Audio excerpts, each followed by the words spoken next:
Sushant case में drug angle के जांच कर रहल नारकोटिक्स कंट्रोल ब्यूरो पूरा एक्शन में अछि। ड्रग पेडलर्स के ठिकाना पर ताबड़तोड़ छापेमारी कैल जा रहल अछि। एही के तहत एनसीबी द्वारा ड्रग मामला से जुड़ल एकटा आरोपी करमजीत सिंह के मुंबई के अंधेरी वेस्ट इलाका से गिरफ्तार कर लेल गेल। ऐसे पहले एनसीबी द्वारा मुंबई और गोवा में एकटा अंतर्राष्ट्रीय ड्रग रैकेट के भंडाफोड़ सेहो कैल गेल छल। एही दौरान भारी तादाद में ड्रग्स केस से जुड़ल 7 गोटे की गिरफ्तार कर लेल गेल। एनसीबी द्वारा लगभग 4.5 किलोग्राम हेरोइन, 445 ग्राम कोकीन और 1 किलोग्राम मारिजुआना जब्त कैल गेल, जकरा 6 गोट पार्सल के माध्यम से भारत पठाओल गेल छल।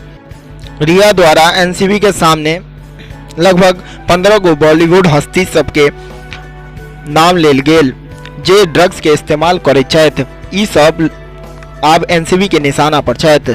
शुक्र दिन अदालत द्वारा अभिनेता सुशांत सिंह राजपूत के मृत्यु से जुड़ल ड्रग्स प्रकरण में गिरफ्तार अभिनेत्री रिया चक्रवर्ती, हुनक भाई सौविक तथा 4 गोट अन्य आरोपित के जमानत अर्जी खारिज कर देल गेल। एहि सबके एनडीपीएस एक्ट में नारकोटिक्स कंट्रोल ब्यूरो द्वारा गिरफ्तार कैल गेल छल। फिलहाल ई सब आरोपित न्यायिक हिरासत में अछि। एनसीबी के अनुसार रिया अपन भाई सौविक एवं सुशांत के पूर्व हाउस मैनेजर सैमुअल मिरांडा तथा हुनक पूर्व स्टाफ दीपेश सावंत के संगे ड्रग्स सिंडिकेट के हिस्सा छली।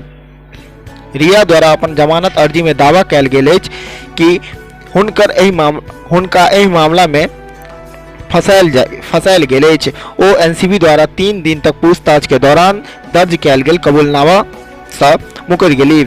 हुनक दावा छनि कि एनसीबी अधिकारी द्वारा हुनका खुद के दोषी हुआ के संबंधी बयान देबऽ के लेल मजबूर कैल गेल छल।